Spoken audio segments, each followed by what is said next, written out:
Kami berharap, mungkin perubahan kurikulum adalah niscaya, tapi kami berharap jargon-jargon Merdeka Belajar yang sangat membingungkan sebaiknya dihapus dan dihilangkan. Dalam setiap kebijakan kami yakin ada orang yang berusaha keras dan bekerja keras, tapi tidak perlu dilabelkan.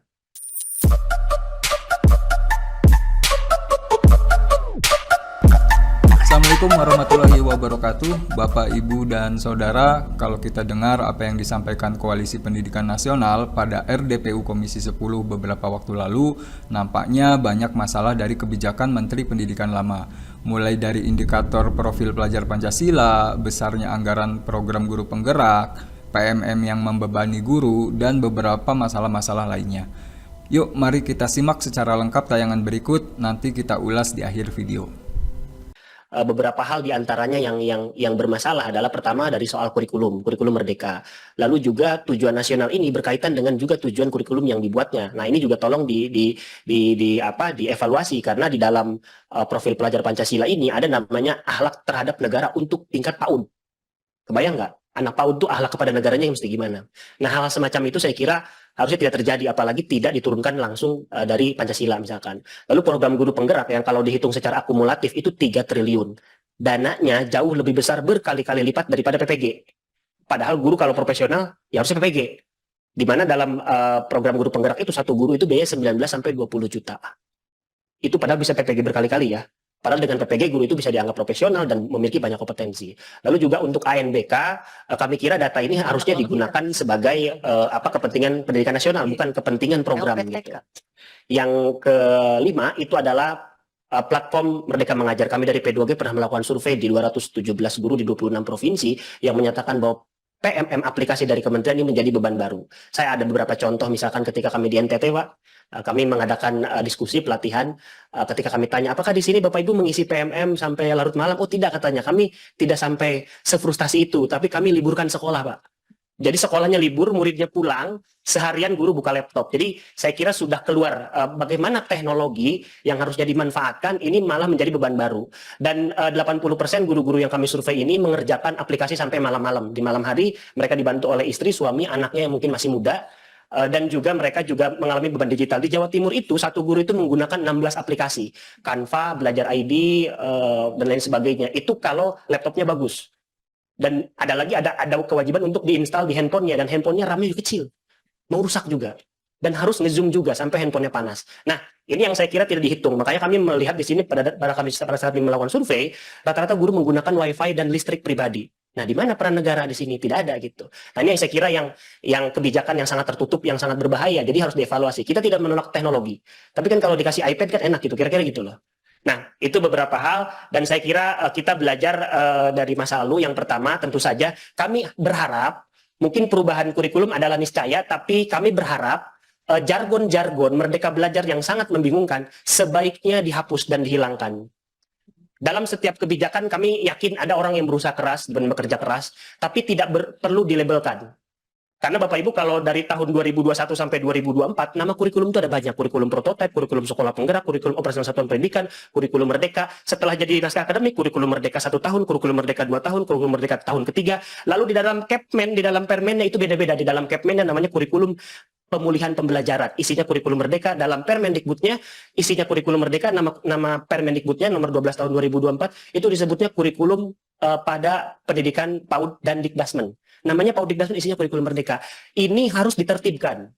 Jadi tidak mungkin kita membuat produk hukum yang tidak selaras ya, dari level Kepmen, Permen hingga undang-undang, hingga PP dan undang-undang dan seterusnya. Jadi ini mungkin akan menjadi beban masalah yang harus diselesaikan terlebih dahulu sebelum kita bicara peta jalan pendidikan ke depan.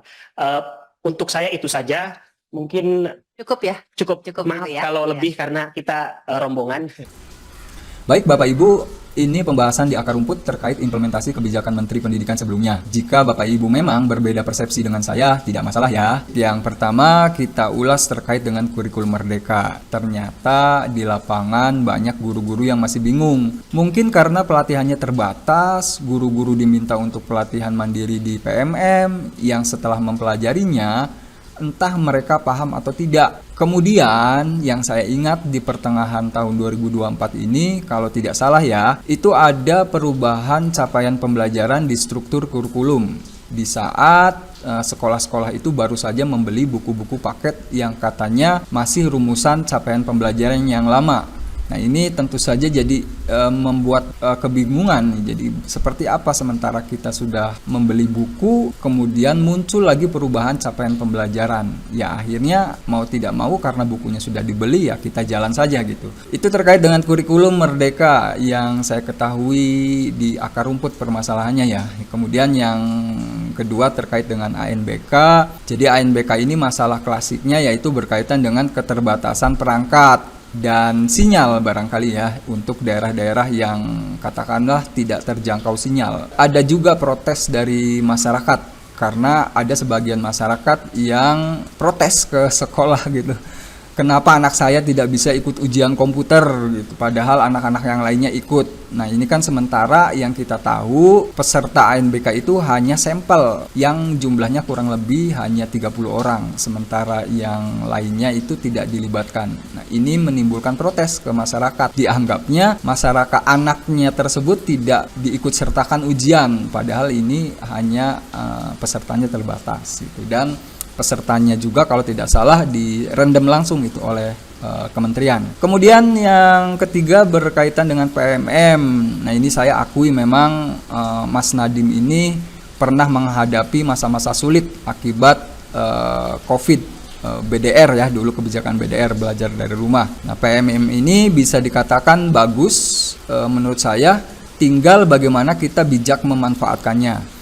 Terkait yang tadi dibahas, guru-guru yang mengerjakan sampai larut malam bahkan meliburkan sekolah, itu perlu cek kembali, barangkali ada penekanan dari unsur-unsur pimpinan di satuan pendidikan atau daerah yang mengharuskan guru memiliki sekian sertifikat dari PMM. Betul bahwa ada data-data progres penggunaan PMM.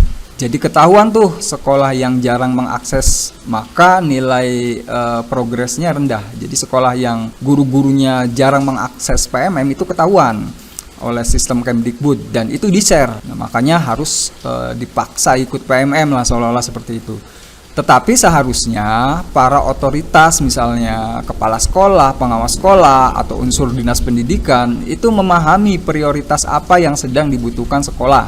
Misalnya ketika guru-guru sudah disibukkan dengan kegiatan lain yang katakanlah di luar PMM ya, yang memang kegiatan tersebut itu lebih penting, atau memang guru punya cara belajar lain selain menggunakan PMM yang menurutnya lebih efektif, maka kepada guru tersebut jangan diberikan beban lagi oleh PMM tersebut yang kemudian dipaksa harus akses PMM-nya, ikuti pelatihan mandirinya demi satu alasan bahwa itu semua untuk mengejar grafik penggunaan platform agar kita tidak terabsen gitu katakanlah oleh dinas atau oleh kementerian. Dan yang terakhir nih Bapak Ibu terkait dengan guru penggerak. Nah, guru penggerak ini dari mekanisme perekrutannya saja sepertinya sudah diskriminatif ya, artinya tidak semua guru bisa mengikuti. Ada yang mendaftar karena tidak lulus, atau kuotanya habis,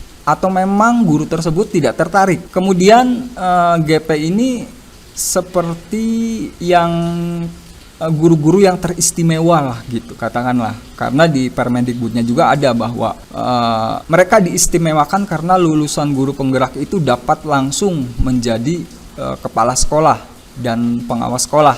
Tentu saja setelah lulus mengikuti ujian ini ya, uji kom untuk kenaikan jabatan lah katakanlah itu.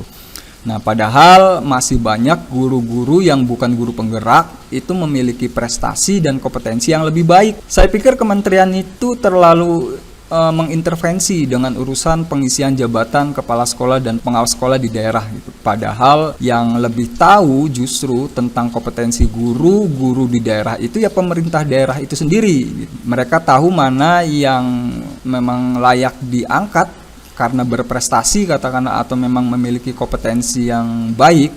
Nah, tetapi karena Permendikbud mengamanatkan harus dari guru penggerak, maka potensi-potensi guru yang bukan GP tersebut tidak lagi katakanlah memiliki kesempatan untuk kemudian menjadi kepala sekolah atau pengawas sekolah. Itu saja barangkali Bapak Ibu sedikit ulasan singkat. Silakan Bapak Ibu isi kolom komentar ketika Bapak Ibu ada yang mungkin berbeda pendapat dengan saya atau ingin menambahkan. Terima kasih.